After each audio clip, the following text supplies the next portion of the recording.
kita semua yang hadir di masjid ini. Alhamdulillah, semoga Allah terima ibadah Ramadan kita dan kita menjadi pribadi yang bertakwa, yang Allah jamin kebahagiaan dunia dan akhirat. Apa kabar? Ada ayah, mak, dan ada bapak ibu sekalian, mama dan abang, kakak, adik semuanya sehat? Alhamdulillah. Hari itu rencana tadi mau sholat subuh aja di At-Taqwa. Nah, di dalam hadis Rasulullah itu ada sebuah hadis yang diriwayatkan oleh Muslim. Idza matal insan, kalau manusia itu meninggal awak pagi kok, tinggal dimandikan orang awak, lalu dikafani 5 oleh kapan untuk perempuan, 3 oleh kapan untuk laki-laki, lalu disembahyangkan awak orang, lalu dibawa awak ke kuburan. Ukuran kuburan itu cuma 1 kali 2 meter tanah, tidak banyak. 1 kali 2 meter. Dimasukkan awak dalam itu, di papan, di tanah, selesai. Nah, kira-kira masih bisa tidak awak semayang pada saat itu? Tidak. Masih bisa bersedekah? Tidak. Masih bisa membaca Quran? Tidak. Selesai sudah urusan dunia. Maka pada saat itu kita tidak bisa lagi beramal. Makanya Nabi, idza matal insan, atau di hadis lain dikatakan idza mata ibnu Adam, kalau anak Adam itu meninggal, in qata'a, terputus bonti saudaranya amalnya, illa min salasa, kecuali ada 3 amalan yang itu kalau awak lakukan di saat awak masih hidup, amalan itu akan tawi mengalir. Nah, apa amalan itu? Kalau ada yang bisa dan lebih 50.000 pagi-pagi loh. Nah, boleh amal, boleh ya. Teguh ya. Boleh lah, boleh buka aja ya. Jadi benar, ada 3. Yang pertama adalah sedekah jariyah.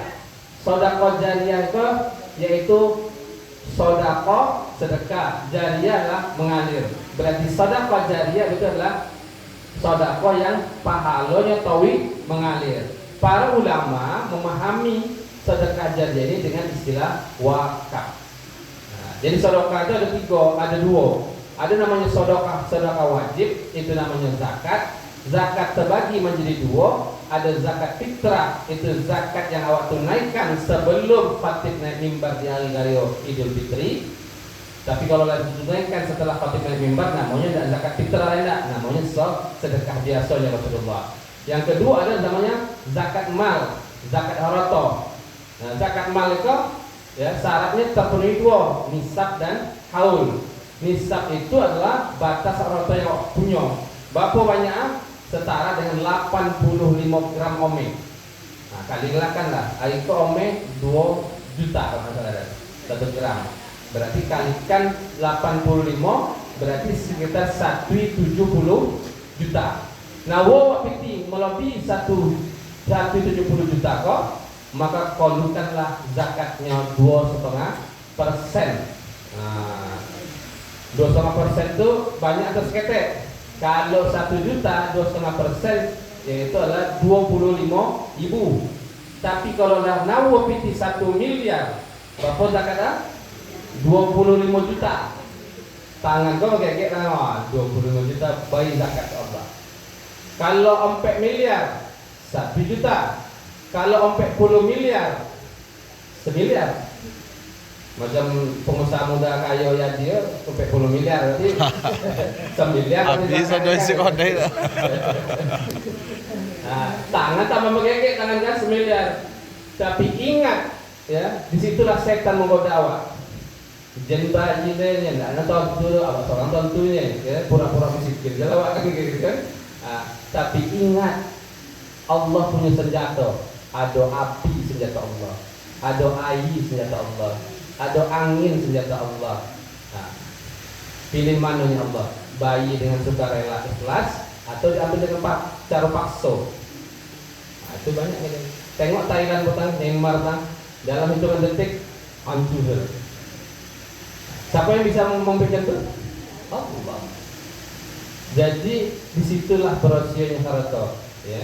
Jadi kalau Pertama terpenuhi nisab, yang kedua terpenuhi haul. Haul itu apa? Masa waqtu. Kalau zakat perdagangan waqtu yaitu adalah 1 tahun.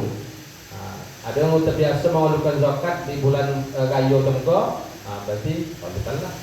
Ada yang terbiasa mengeluarkan di akhir tahun, pergantian tahun Masehi, tahulah berosikan. Nah, kalau zakat pertanian kenapa? Zakat pertanian waqta khasbihi, setiap musim panen. Sampai bulan sekali, apa juga? Bapak zakat apa ya? 5% kalau itu irigasi dia, awak pupuk macam-macam, tapi 10% kalau awak tidak pakai modal, menggunakan tada hujan sudah pasrah Allah, itu 10%. Nah, Bapak Ibu sekalian yang dirahmati Allah, selesailah zakat, apa yang perlu dikocok perbanyak bersedekah. Mas bongkan macam-macam tu. Hilang tak piti awak tu? Tidak. Awak menitipkan ke Allah, ya kan? Bahkan Allah Sobi akan dibalas berlipat-lipat ganda. Kan yakin? Ya benar. Di situ setan mengatakan, tidak yakin gitu. Jadi memang aman itu. Nah, sedekah bantu kamu makanya. Tapi ada pula yang sunnah itu adalah wakaf tadi. Wakaf itu luar biasa. Apa contoh Utsman bin Affan? Kenal Utsman bin Affan? Sahabat Nabi, ya, Khalifah Utsman bin Affan. Utsman bin Affan kola yang membiayai hampir sodok perang di masa Rasulullah itu dibiayai oleh Titi Utsman bin Affan itu. Saking kaya Utsman bin Affan itu. Setelah meninggal Utsman bin Affan itu, horoto wakafnya masih ada. Sampai bulan lalu ada diajak raya sampai umroh dan rombongan sekitar 90 orang anak cucu. Itu singgah di Madinah. Kalau Bapak Ibu sekalian masuk kota Madinah, itu pas saya tuh punduk wakaf Utsman bin Affan, hotel wakaf Utsman bin Affan. Dan hasil itu kemudian masuklah ke rekening wakaf Utsman bin Affan, dipelihara oleh kerajaan Saudi. Ini coba yang di awal, uang mati 1000 tahun yang silam, tapi horoto masih dikelola di orang lain. Tidak berkah diri ya. Ada tidak macam itu? Biasa awak mati harta awak nabi. Kok uang mati 1000 tahun yang silam, harta masih jago juga. Dan bahkan pahala terus mengalir. Itulah Utsman bin Affan. Di Sepandan apa? Masya Allah. Sepandan. Oh ya. Haji bantuannya. Dan enggak. Jadi Kontolnya. Uang tua-tua awak dulu, Mana? ya, di kampung kok bawa kambiela, bawa apa manggo, bacang, itu banyak tuh wakaf kan? Dimakan ada awak, pahala ada tak? Mana ada tahu? Jadi masya Allah luar biasa. Wakaf itu ada 3 macam, tapi yang paling dikenal itu 2. Wakaf ahli namanya, wakaf keluarga. Yang kedua adalah wakaf khairi, wakaf umum. Wakaf keluarga apa? Contoh Abu Thaha. Abu Thaha itu nawawi banyak. Ya Rasulullah, wakaflah untuk keluargamu. Dan wakaf keluarga itu maka nanti hasilnya untuk keluarga. Tapi ada juga perpaduan antara wakaf keluarga dan wakaf umum. Contoh sumu pun diperuntukkan untuk keluarga kan. Tapi boleh tak orang lain minum dari sumu itu? Boleh. Berarti manfaatnya 2 untuk keluarga dan untuk orang lain umum. Yang sampai hari itu ada di Indonesia adalah wakaf Sunan Kalijogo. Kalau Bapak Ibu pergi ke Demak, di situ ada wakaf Sunan Kalijogo untuk keluarganya sampai itu masih dipelihara. Jadi dengan harapan tidak ada miskin lah dan kasih pemanfaatan terus. Dan wakaf itu tidak boleh habis, wakaf itu tidak boleh dijual, wakaf itu tidak boleh dianggunkan di bank. Kenapa? Ya Rasulullah 3 pantangan, la tuba'u tidak boleh dijual, wala turasu tidak boleh diwariskan, wala tuhabu tidak boleh dihibahkan. Jalan dan berbagai macamnya tidak. Kalau masih sempat masih berwakaflah, abadikan hidup kau dengan cara berwakaf. Horoto itu pada dasarnya 3. Apa yang kita makan jadi kotoran. Makan awak pagi kau sate macam, sudah jadi kotoran. Yang kedua, apa yang kalian pakai itu akan lusuh. Baju kau 5 tahun, 2 tahun sudah lusuh. Tapi yang ketiga, apa yang kalian sedekahkan itulah jadi penolong bagi kalian. Ciri orang bertakwa yang Ramadan yang di Allah itu rajin bersedekah. Apa dalilnya? Ali Imran 134, alladzina yunfiquna fis-sarra wa dharra. Rajinnya bersedekah dalam keadaan lapang maupun dalam keadaan sempit. Dalam keadaan lapang itu apa? Agar tambah kaya. Dalam keadaan sempit kenapa? Agar ia bisa kolu dari kemiskinan dan kesulitan. Tidak ada hobi ketika bersedekah baju. Tidak ada hobi ketika bersedekah buah-buahan. Macam itulah hebatnya orang tua dulu dan Rasulullah mengajarkannya. Nah, Bapak Ibu sekalian yang dirahmati Allah, kami juga singgah petang sama Yadi dan Ayah dan keluarga di Mekah. Ada namanya adalah Masjid Syekh Ar-Raji. Syekh Ar-Raji kok orang terkaya di Arab Saudi. Dibela Mas Saudi untuk amak imam. Nah, dan macam mana pengelolaan Mas Saudi itu dari bisnis-bisnis sekitar. Jadi Masya Allah, yang punya kebun kurma banyak itu Syekh Ar-Raji namanya. Membiayai orang POJ dan berbagai macam. Tambah miskin ya enggak? Tambah kaya. Jadi Masya Allah luar biasa. Awak kok penerima rezeki atau pemakan rezeki? Awak kok penerima rezeki atau pemberi rezeki? Penerima rezeki. Awak kok pemakan rezeki atau pengatur rezeki? Pemakan rezeki. Tapi tidak jarang awak mati-matian kepada manusianya, lupa kepada Allah. Jadi di dalam Al-Quran itu nahnu qasamna Allah. Kami yang membagi-bagikan. Kalau contoh itu siapa yang membagi rezeki? Allah. Kalau itu awak mati-matian ke Allah, nyata ke manusianya. Ini jawab ini. Rezeki itu karena kojo atau karena Allah? Imam Syafi'i berdebat dengan gurunya namanya Imam Malik. Ini Imam Syafi'i, rezeki itu harus berkojo. Kalau kalian tidak kojo, tidak akan dapat rezeki. Ini Imam Malik tidak perlu, tidak contoh tujuh. Ini Imam Malik.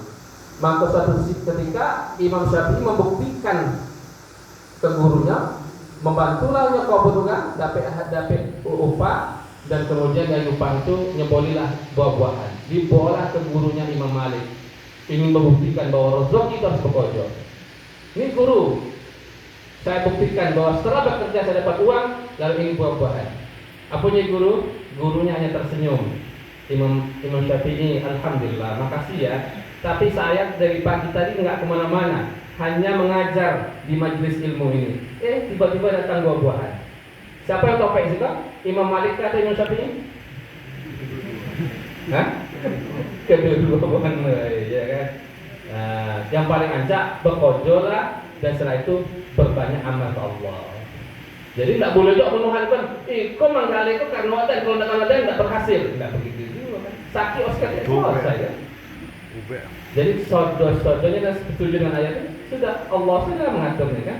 Tapi jangan belum berharap turun emas dari langit, tidak mungkin juga kan. Jadi harus berikhtiar. Masih ingat ceritanya Maryam itu adalah ibunya Nabi Isa yang diabadikan Allah dalam Al-Quran. Maryam duduk di mihrab itu aja, tiba-tiba datanglah buah-buahan dan makanan. Tidak mosan, tidak kalu rumah, tidak kemana-mana. Nabi Zakaria pamannya bertanya, "Anna laki hada ya Maryam? Dari mana kau dapatkan makanan kau? Kau tidak kalu kemana-mana." Apa jawab Maryam? Huwa min indillah. Paman itu yang mengantarkan Allah. Hebat ya kalau orang tak doa dengan Allah itu. Huwa min indillah, paman. Ya. Jadi Allah langsung mengantarkannya. Apa amalan Maryam? 2, rajin puasa. Yang cilik adalah menjaga kehormatannya. Nah, itu. Jadi keajaiban rezeki itu akan datang ketika awak dekat dengan Allahnya. Menengok Maryam punya keajaiban rezeki, apa yang dilakukan oleh Nabi Zakaria? Nabi Zakaria pada saat itu punya masalah, tidak punya anak lah. Punya istri sudah menopause. Menopause itu kalau bahasa kedokteran, lah tua, tidak mungkin lah punya anak. Tapi menengok Maryam bisa dan Maryam mendapat sesuatu yang luar biasa. Oh, ada berdoa kepada Allah. Ya Allah, titipkan dan anak keturunan penerus dakwah dan. Tapi menarik, setelah Nabi Zakaria berdoa, setan menggoda. Apa iyo doa akan diterima oleh Allah? Apa iyo Allah menerimanya? Nah, jadi setelah berdoa, tapi akhirnya Nabi Zakaria dititip anak bernama Yahya. Tidak ada yang tidak mungkin kan? lamun pos, tidak mungkin punya anak dalam ilmu kedokteran, tapi kalau dokter dengan Allah, keajaiban itu akan datang. Yang awak harapkan dalam hidup ini adalah keajaiban rezeki, keajaiban hidup, anak-anak soleh, keluarga soleh, dan berbagai macamnya. Maka dokterlah kepada Allah. Salah satunya melalui sedekah, zakat, wakaf, dan berbagai macam. Bapak Ibu sekalian yang rahmati Allah.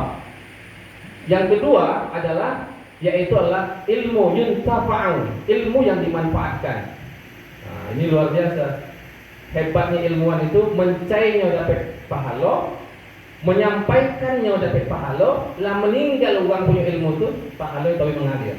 Nah, itu hebatnya ilmuwan itu.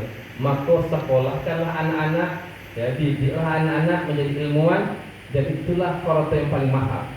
Nah, jadi masya Allah luar biasa. Saya berterima kasih sama ayah, kami sekeluarga dididik dan kemudian menjadi ilmuwan-ilmuwan. Hebat bukan karena ini, karena amak dan ayah lah. Doanya, ya kan, jangan lupa kita. Jadi jangan pernah lupa mendoakan orang tua. Karena doa orang tua, anak orang tua kabul, mustajab. Doa orang tua ke anak mustajab juga. Nah, itu luar biasa.